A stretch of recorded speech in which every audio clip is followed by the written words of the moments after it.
Hello and welcome to another video, and it is finally go time. I have the results back from the first lot of drug tests, so in case you missed it, a few weeks back I did a whole bunch of drugs tests. They're going to form part of a whole random drugs testing protocol over the course of the next 6 months or so, which is going to show that not only am I natural now, but I've always been natural. Now we have the results back, they've been emailed to me, they've been emailed to Derek. I'm about to jump on a call with Derek for more plates, more dates. We're going to go through the whole thing. I mean, mainly he's going to go through the whole thing. FYI, probably going to get quite dorky because of the nature of the, it's just loads of numbers on a page, but yeah, ultimately, like, I'm leaving no stone unturned here. I want it to be as legit as possible, so that is what we're gonna do. We're gonna delve into it. I hope you're excited. If you are excited for the results, drop it a like. I mean, putting it out there, unbelievably excited just to like change lots of people's perceptions and also just get loads of apologies in the process. So yeah, let's get into the podcast. Should be fun. Here we go. We are here, Mattdoesfitness, and I guess we can just jump right into it. We finally have these drug test results here, and if you guys saw early, I don't remember when it was, like October last year or something like that? Yeah, I mean, a long time ago. So basically, I had this big elaborate list of if Matt wanted to get bulletproof drug tested, what would that involve? And it was just like a battery of different things. You would have a big elaborate urine analysis that would test for the entire banned substance list. So if you've seen the classic WADA prohibited list, it's updated every year, has a big array of different compounds in different subsections: anabolic steroids, SARMs, peptide, hormones, growth factors, hormone and metabolic modulators, a bunch of different stuff. And then above and beyond that, there's more elaborate testing, which I've kind of described on my channel, how you would sort of increase the scrutiny of the testing to go above and beyond even what, Olympic athletes are tested with. So there's a steroidal module where people will test for your aberrations in metabolites in your urine, which is also done. And then you also have the, detection for synthetic compounds on the prohibited list. But then above and beyond that, if you were to get your blood work done concurrently, you could also assess things that show if you're shut down. Like, there are a lot of different ways to kind of pinpoint weird looking, odd aberrations in blood work, biomarkers, and kind of extrapolate out if somebody is doing something to get around the system. And with Matt, he wanted to do like the most stringent of testing possible, not just, your rinky dink, get a little banned substance panel done from like your local lab or something, like literally the full fucking like Olympic style testing plus more. So this is the first time I've ever actually been able to subject somebody to like the full WADA. Well, I guess Lex Little did the full WADA bad substance list plus a blood test too. So he is sort of in a similar boat, but I've never had somebody who's actually committed to a long window of random testing too. So Matt is putting up quite a lot of money. Like, this is very cost prohibitive stuff to do multiple sets of this exact same like full battery of tests for months on end. The testing goes way above the Call of Duty for an Olympic level athlete even, essentially, but then also checking your strength. Like, it's not like a drug tester is going to an Olympic athlete and being like, show me your bench, like for, like that sort of thing doesn't happen. So this is kind of like the most stringent we could possibly do. And I definitely commend Matt for putting up the money to do this and the amount of time coordinating it, because in the UK, it's not easy. So if you wanted to like kind of go into like how we got to this point, like we talked about it back in like October or whatever, but we're finally like starting the testing window now. And yeah, if you just want to kind of go into that whole process sort of thing. Yeah. So that's like one of there's a few reoccurring comments that people will make. You'll probably see them in the comments of this video, right? People will say, oh, why is it taking this long? Oh, it looks super sketchy, it's taken this long. It's taken this long because it's been an absolute ball ache to orchestrate. I think you said that being in the UK definitely has played a part, because there's the estradiol. One of the things you said was important we get tested. UK labs don't do it.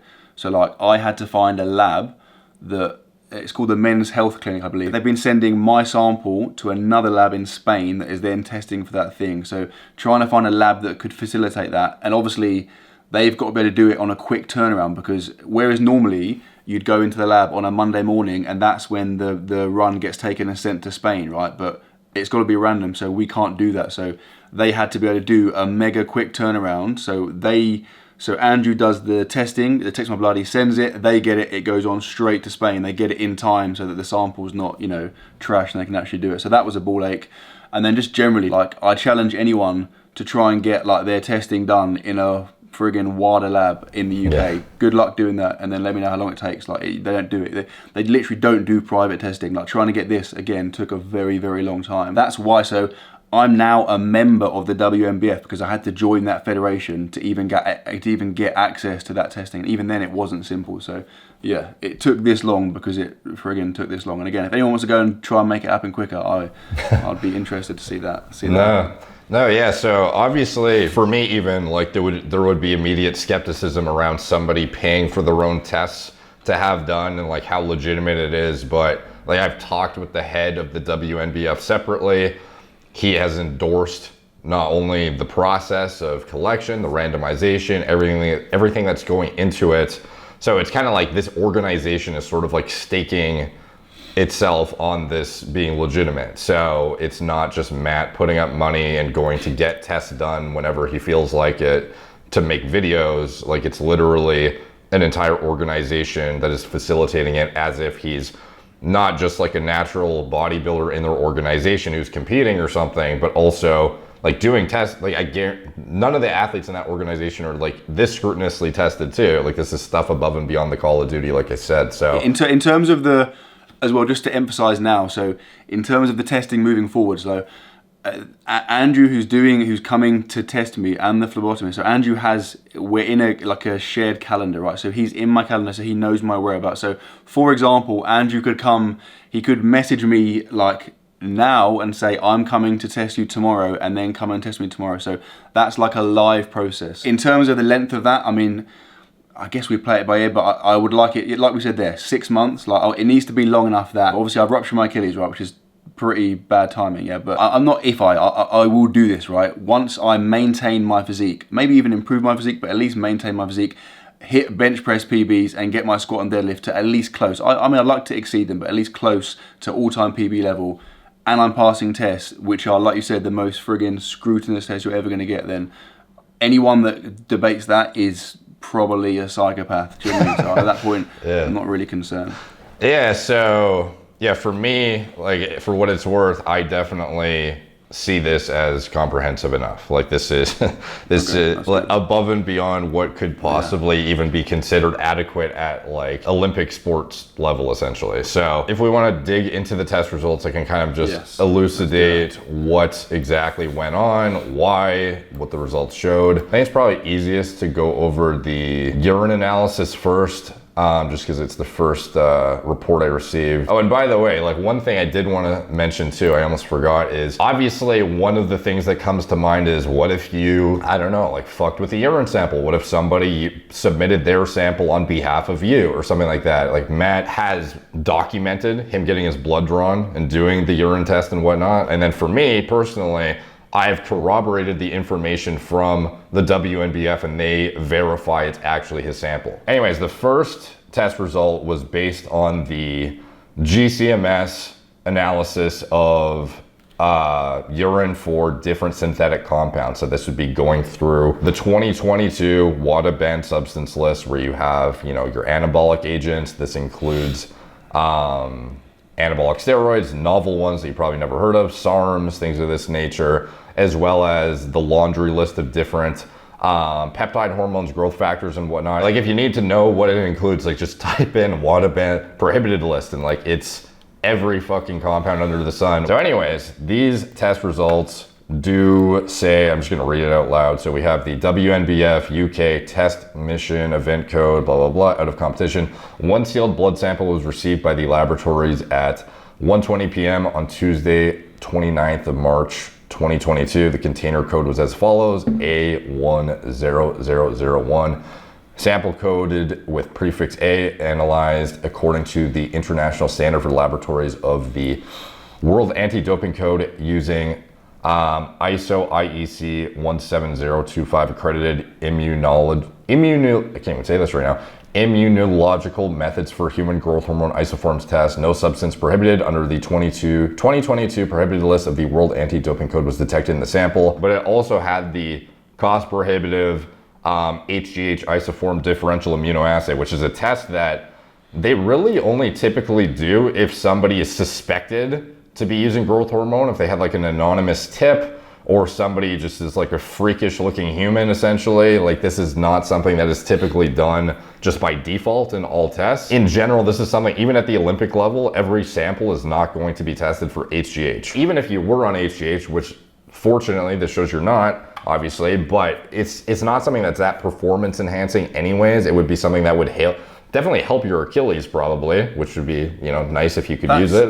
You said that's a good point just quickly to raise as well. That's another common comment that I get, right, is like, oh, how convenient, you've ruptured your Achilles and now you start the drug testing.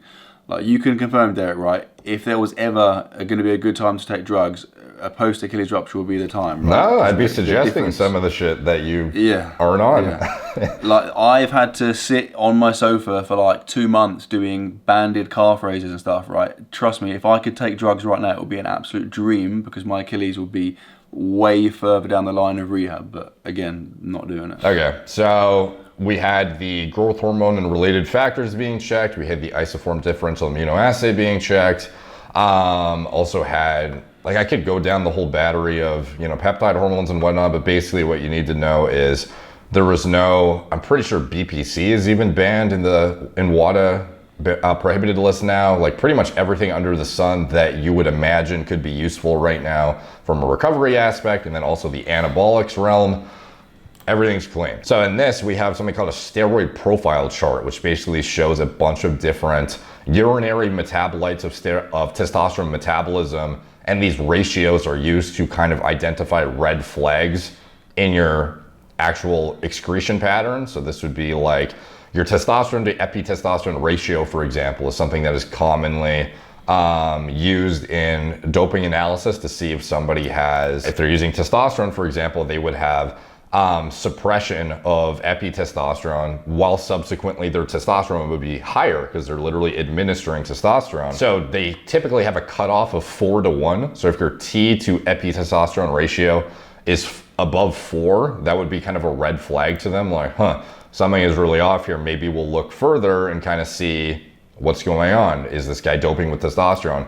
Your ratio is 1.1. So that's like pretty much dialed in with physiologic, straight up, natural, no red flags whatsoever. We will assess that as we go forward too, to see if that changes on each subsequent test that you're randomly subjected to. But for now, like, that baseline is very representative of natural function. But again, and this kind of goes back to the scrutiny of this battery of tests above and beyond like Olympic testing or UFC testing or any of that stuff, is Matt has a T to EPT ratio and the rest of the steroid profile. And then he also has the blood work showing his testosterone and gonadotropins to show if there's any suppression. So basically the overall result of the entire WADA banned substance list was negative, and there was nothing detected, in addition to having the cost prohibitive and rarely performed isoform differential immunoassays. Moving on to the actual blood work itself. So we have lab hormone results. So the laundry list of biomarkers I gave them included things that would show suppression,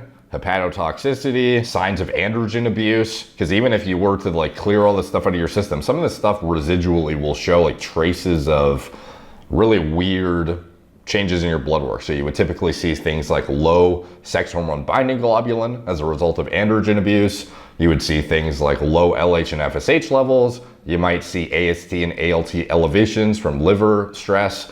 Things like that would be quite indicative of, you know, a designer anabolic, you know, would probably be hepatotoxic. If you're trying to get it in and out of your system quick, you'd be using something oral in general. You would see your LH and FSH dropping. Like there were a lot of things in here. And even at the stimulating your balls with HCG level, I literally had a fertility, like a test that's usually used on women only to assess for like pregnancy metrics, is I'm using to assess that he didn't cheat with HCG to like spike his test levels naturally, to make it look like he's natural when he's actually, because you could hypothetically use something like an HCG and stimulate your testosterone to look normal even though you were just doping. But all of these things together sort of paint a clearer picture that that's impossible, because just like to emphasize that, because again, that's one of the other comments that's like just a lazy comment that people will just chuck in, you see it all the time, is like, oh, these tests are so easy to get around, like, you know, oh, you could easily just like, you know, people are like, oh, my friend Gary in the gym just tell you can easily mask this thing by doing this. Like, it's not happening, right? With this testing. I implore anybody watching to please try and dissect these, because it's like, I've already looked through them thoroughly myself. Like, that's why I have such a positive demeanor as I go through it, and I sound pretty favorable while I talk about your stuff.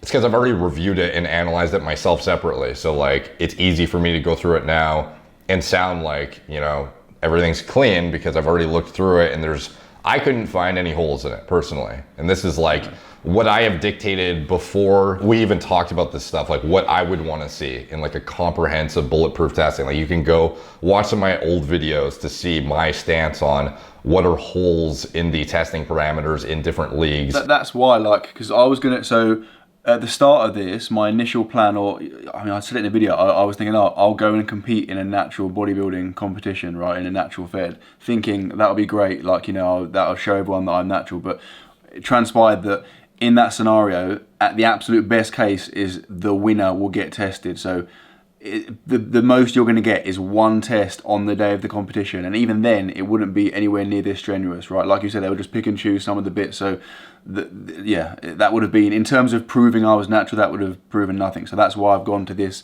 ridiculous extent, and that's why it's taken so long. Because if basically my thinking was, if I'm going to do it, like, I might as well do it properly, right? Because otherwise it's a waste of time. No, yeah, like if you did a natural bodybuilding show and you were the winner and got tested randomly, like that would have been something I probably would have made a video on and been like, this is why this is not that useful, you know? Or it's easy, like, this is how you get around it. But this is the sort of thing, like, I can't even really poke a hole in it without asserting that if you somehow manipulated the actual sample or provided it from somebody else, and that's why I talked to the organization separately. Friends with Elon Musk, and he's just like hooking up with this mad like underground lab, Yeah. So anyway, going through the blood work from top to bottom. So we have a full blood count here, which shows oxygen carrying capacity. We have hemoglobin, red blood cells, hematocrit. So in general, guys who are using androgens, you would typically see an increase in some of these values. Guys who've used gear kind of understand the process of erythropoiesis and the creation of new blood cells, and how these are going to be elevated in general in guys who are abusing certain drugs. Everything looks fine here, with the exemption of your lymphocytes, but that's just like a health metric that has nothing to do with your... What does that mean? Is that bad? This could be like metrics of your immune system, essentially. So lymphocytes like being low, to be honest, I would just wait until you get your next test result, because you might have like a transient like suppression of your immune system based on who knows what, dude. So, so I did that test was fairly soon after my surgery, like my Achilles surgery. Could that be linked, possibly? Yeah. So if you have like a traumatic like surgery, essentially, like a event that is stressful on your body, like, yeah, you could see aberrations in these numbers for sure. Okay. So I'm not surprised that like something's off if you just had surgery. So anyway, the full blood count looks natural to me. So moving on to the biochemistry. This is assessing total protein globulin estradiol. This is something that is a byproduct of testosterone metabolism. So when you have testosterone, it can either aromatize into estrogen or 5-alpha reduce into dihydrotestosterone, DHT.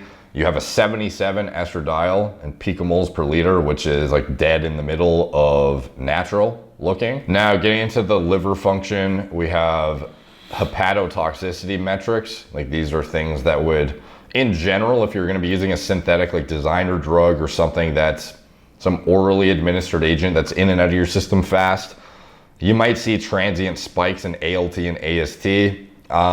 Yours are in range. Your liver function looks good. Nothing here is concerning to me from a health standpoint or a doping standpoint. That's good as well, because like, I have a tendency to eat pizza and stuff, right? And donuts. It's nice to know that it's not adversely affecting my...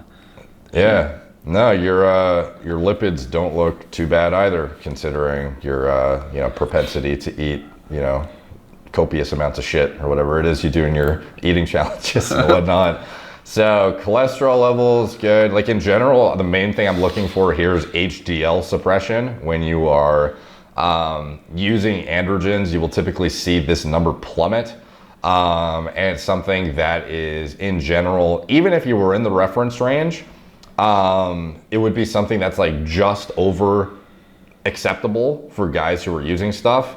And it's not a definitive metric of anything, but it is something I use as like another pinpoint to kind of, you know, own in on if there is something weird going on. And to me, nothing looks weird about this. So I would go over that and say it looks good and continue on to the hormone. So this is the main thing I wanted to get checked. Follicle stimulating hormone and luteinizing hormone. Basically how your body works is it has a feedback loop where your hypothalamus shoots out a signal called gonadotropin releasing hormone to your pituitary gland. Your pituitary gland is the thing that produces luteinizing hormone and follicle stimulating hormone. These are two stimulating hormones that go down from your brain to your testes to then stimulate testosterone production, as well as like sperm maturation and whatnot, and the production of sperm.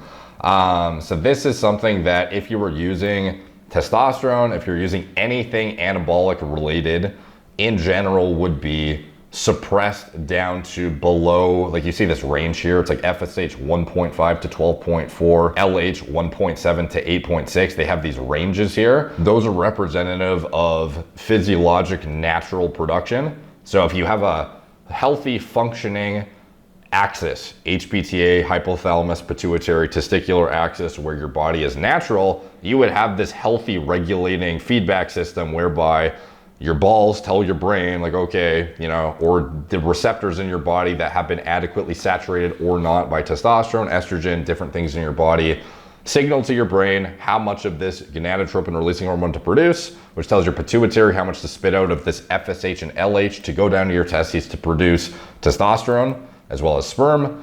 But if you were on exogenous hormones, artificial hormones, anything that is anabolic androgenic related, you would have a suppression of these because your body already has adequate amounts of hormones from the synthetic shit you're administering or taking orally. So your LH and FSH, we would in general, like in almost all cases, essentially, like it's pretty fucking hard to get around this part, and is why I am so, I don't know, critical of the testing parameters in a lot of sports leagues is they don't look for this.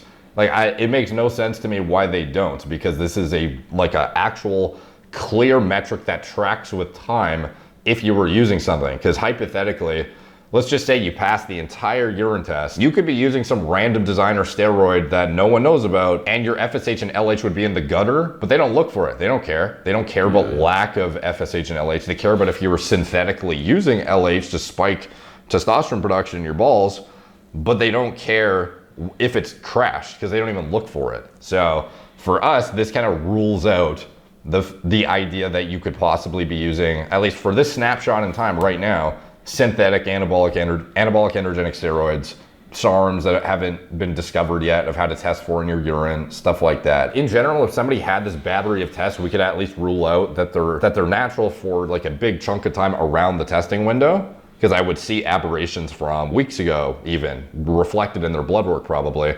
But for you, with the 6 months of random testing and your metrics stay above, you know, where they are now or better, and your physique does not change and deteriorate in any capacity, it would be pretty hard to assert that you ever got to where you are because of the drug use. Is like what And again, I think an important thing to add in there is my age. I think maybe some people that aren't familiar with my channel don't realise, like I'm 36, right? So like by the time I'm done with this testing, I'm going to be almost 37, right? Yeah. And I mean, spoiler alert, what's going to happen is over the next 6 months, my physique will stay as it is. My physique's been the same for a good, I don't know, 5-6 years now, right? Hasn't changed. My strength metrics will be back to where they were possibly. The goal is to get beyond those, especially with my bench press, but we'll see what happens with the Achilles. But either way, my strength numbers, I'm going to be doing massive squats, massive deadlifts, massive bench presses. I'm going to have the physique I have now. I'm going to be closing in on 37 years of age, and I'll be passing these tests. Now, there is no way anyone, again, that's not an absolute psychopath can argue that I was on drugs. There's no way you can be on drugs, surely, right? Be on drugs, stop taking drugs, get to your late 30s, and then maintain your physique and maintain your numbers. That's unless I'm an alien, that's not possible, right? So yeah, and a lot of people, like, again, I should iterate too, like, I have no like horse in this race. Like, to me, I'm just here to interpret the stuff. The fact that Matt's willing to put up the money and do this, and I'm like, he's willing to get randomly tested and do it the way that I think is comprehensive enough, I'm like, great, like I'll interpret it and this is cool. But like, I don't care if the numbers become like, they come back and you're unnatural at one point. It's not like I have I'm hoping it goes one way or the other. Like, I implore anyone to try and dissect this the way I am now, because that's like, I do this even on videos for fun. Like, I will go look at drug test results and figure out and try and dissect the information. So like, this is fun to me, you know? It's not like I care if you end up being natural or not, so. But like, it's also, I like to think, yeah, that this will, because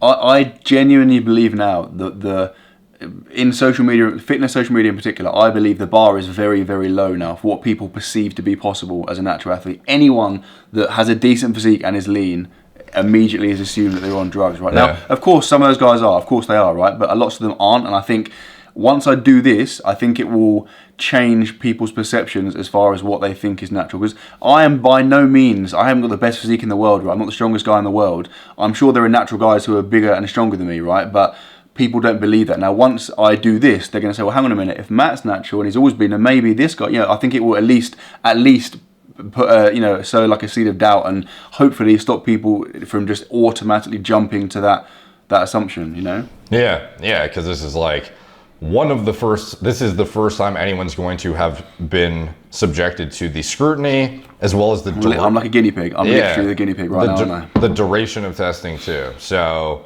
yeah, like I definitely think this will be very enlightening. If you end up being natural for the entire like half-year period of random testing, it would be like quite a, I don't know, beacon of light for the natties for sure, I would say. Yeah. And it will be funny. It will be very, it's going to be very satisfying. Again, I've said it before, like I'm looking forward to an absolute plethora of apologies. There's going to be lots of them coming in. On the numbers in particular, right? Like I did this hormone thing, like I've done just the hormone part of this, something similar, like maybe 3 or 4 years ago, and my testosterone it still is now, right, in the normal range, but slightly towards the lower end of the normal range, right? But I was like very surprised at that, because I think everyone, myself included, assumes that if you're in decent shape and or strong, you're going to have good test, right? Or maybe high. I thought it would be high, right? Like the fact that it's the lower end of normal, that's weird, right? Is that weird? Yeah, so I know like in the past you've had scrutiny on your test results too, because you've shown like years ago even that your test result, your total testosterone has never been good by like reference range standards. Typically you would expect the guy who is, you know, your physique, your strength numbers, blah, blah, blah, you probably have like a higher end total T. When we convert your total testosterone results, most people aren't as familiar with nanomoles per liter, which is the unit used in the UK, but we can just easily convert that using a calculator to nanograms per deciliter. This is like the number most people are familiar with. It's typically seen in a reference range of like 250 nanograms per deciliter to 1000 nanograms per deciliter is like the natural quote unquote like range. Like yours is 13 nanomoles per liter, which when you convert that is 374.64 nanograms per deciliter. So like if you saw that normally, you'd be like, huh, like this guy, at just a glance at that number, you might be like, oh, this guy's on TRT. He probably just came off of his TRT for a few weeks and then got his blood tested to then show, look, I'm natural, my test is in the range, and it's low end even. It's fucking low. Like, how crazy is that? But that sort of thing that's how we ruled it out with all the other stuff we did here. But yeah, it's kind of interesting and probably going to be also surprising for people, maybe just as much if you end up natural, that you can maintain everything with these numbers, because these numbers aren't the end all be all. And this is why I stress the importance of going by symptoms more than just an arbitrary number on a piece of paper for guys who have low T. Like, do you have morning wood? Do you have vitality? What's your ability to tolerate, I don't know, like even glucose tolerance? If you eat a carb dense meal, do you get like brain fog after and feel like shit because you can't dump glucose properly? Like these are things that you can assess to determine if you're actually like quote unquote low T is not just dictated. The number helps because it gives you a good guideline, but it doesn't mean by default that if you're at 375 or 400 that you're low. Like if you are healthy functioning and everything is working perfectly, maybe you have a higher density of androgen receptors. You know, maybe you have greater gene expression at the receptor level from the lesser amount of testosterone. Like there's an argument to be made that maybe you just have such a hyper efficient muscle that has such a great density of this shit that you'd produce less test because you don't need as much to achieve the same effect that another guy needs like 800 to achieve. Like we don't really know for sure, but that's still like, I'm like excited at the prospect of hitting massive lifts, looking like the way I do, and then having those numbers to test as well. Because again, I feel like people would be like, "That's no chance." No, like that's I don't know if you saw the full Lex Little video, but his test, I think he's checked it a couple times now, and both times it was like 500, 600, which is like it's higher than yours by all means. Like yours is going to be like even more of a crazy, you know, enlightening scenario potentially, but like it's not always the guy with the highest test has the best physique or the best numbers. Yeah. There are a ton of guys I know with 900 totals who don't look good at all. Do you think if I did TRT, like if that test number was elevated, is it like a guarantee that I would look better and be stronger? Yeah. Well, it depends on what your dose is, of course, because you could hypothetically say TRT is the lines are quite blurred these days because some people. But like if I was doing like a, you know, like an NHS, like a doctor's, you know, just to get it back to what is perceived to be like a healthy amount. Even that amount would still have a big impact, you think? Yeah, so let's just say you took not enough to get to like 1,000, even though like technically, you know, that might not be the worst thing ever if you wanted to, you know, it's still, you know, natural. But even if you try to get up to like 600, 700 and you just like sustain that, just the act of using exogenous hormones to sustain that level, if you have a shitty sleep, you drink, anything bad happens, you're hyper stressed, that number doesn't change. It stays the same because you're artificially administering it. Whereas for you, when you wake up, you know, your production is at its highest and it'll dip and go up and down all throughout the day. If you do something, you get a really bad sleep for multiple days in a row, that number's gonna crash. If you drink, you do whatever, your diet goes to shit, your micronutrient intake goes out the window because you just want to eat like junk food instead of good quality food. Like these things are all going to be massively impactful on your number. This could be the ultimate irony, that if I, through doing a series of tests to prove that I'm natural, I discover I have low test and then start doing TRT.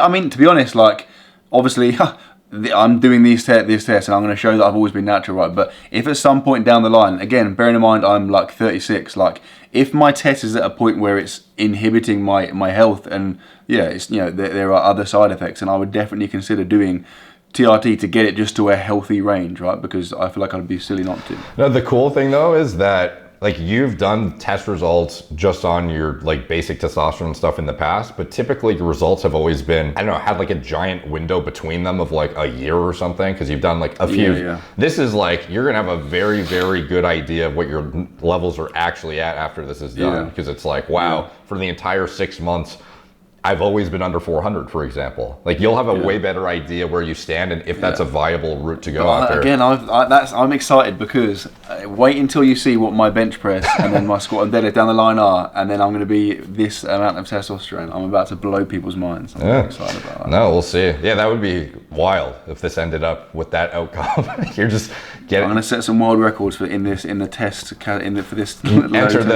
TRT Olympia. Just blow everyone away. Yeah. That'd be sick. Okay, so there's only a few other blood test metrics that I didn't touch on yet. That was SHBG. This is a binding protein that is kind of like a regulating mechanism for how much testosterone gets transported around to different tissues in the body. This binding protein in guys who are abusing steroids is very rarely above 20, I would say. Having a 42, you're on the high end of the reference range, to me is like very also reinforcing that there's likely not a synthetic like designer fucking, I don't know, Chinese like manufacturer that's making you some synthetic like designer drug that doesn't exist. Like you would typically see things like SHBG being low, we would see your FSH and LH being crashed, we would see things like your HDL being low. Like this looks very natural to me. I don't know much more what I could say about it. Like it is, it's fucking bulletproof, so. Okay, that's good. That's good. I'm glad that's good to know, because it's an absolute fucking nightmare to orchestrate. So that's good. Yeah, that's satisfying. Yeah. No, I think like to be honest too, like even as far as leaving some sort of content that is inspiring for naturals if this works out and everything turns out that you are indeed natural. I know this is a lot of, in your head, you're probably trying to rationalize the cost of this and like, is it really worth it? I think down the line, like if you're actually trying to be not just mindful of like monetization and followers and views and shit, being impactful to your following and inspiring like the natural bodybuilders, like is, I think the ROI on it is definitely worth your money for justifying this process. Like exactly that. Like there are literally like teenagers who have been led to believe they have to take drugs to get in good shape, right? Which is like obviously a pretty disturbing scenario. So this will go some way at least to showing people that, hang on a minute, I haven't got to take drugs. Maybe I could train for a few years first and see what happens. You know, like it is possible to get in good shape and be strong and be natural. Like, yeah, that would be definitely one of the better outcomes for sure. Cool. So as far as I know, with the UK organization, they will be subjecting you to this exact battery of tests multiple times randomly over the course of the next, I guess it kind of depends the duration. Like I know 6 months is kind of the ballpark. Like personally, I think if you could even sustain or beat your PRs in like, 3 to 4 months, I think that's still pretty like fucking reinforcing. So I guess it depends like how definitive you want to be at the end of this process. But the plan for me is just to, like the longer the better. But if it gets to a point where it's blindingly obvious and everyone's kind of bored, then but I want to do it, like I said, the bare minimum is long enough that it's abundantly clear, and also my numbers are at a good level, so it's just completely like watertight, because like I said, what's important, obviously I can show I'm natural now, right? I mean, it's pretty clear I am, because if I was doing this and I wasn't natural, I would again literally be a serial killer. But I want to show that I want to show that I've, beyond doubt, I've always been natural. So the longer I do this for, the more that becomes again abundantly clear, and the even more apologies I can just wait to receive. Yeah.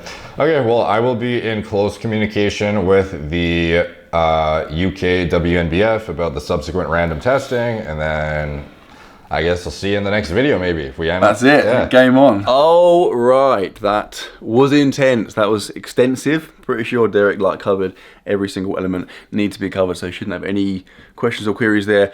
Like, I'm excited, to be honest. It's gone from previously being like a bit of a ball ache to me being like, do I want to do this, to now being like, I'm excited. I'm excited to get this process underway. I mean, it is underway, but to continue the process and show what is possible as a natural athlete, and show people that you do not need to take drugs to get a good physique, to get strong AF, and to be an absolute sick guy. So that is that, guys. Hope you enjoyed it. Hope you're looking forward to the rest of the drug testing stuff and the progress I make and the Achilles rehab and recovery. If you enjoyed it, please drop it a thumbs up. If you're new to the channel, please subscribe, and I'll see you tomorrow.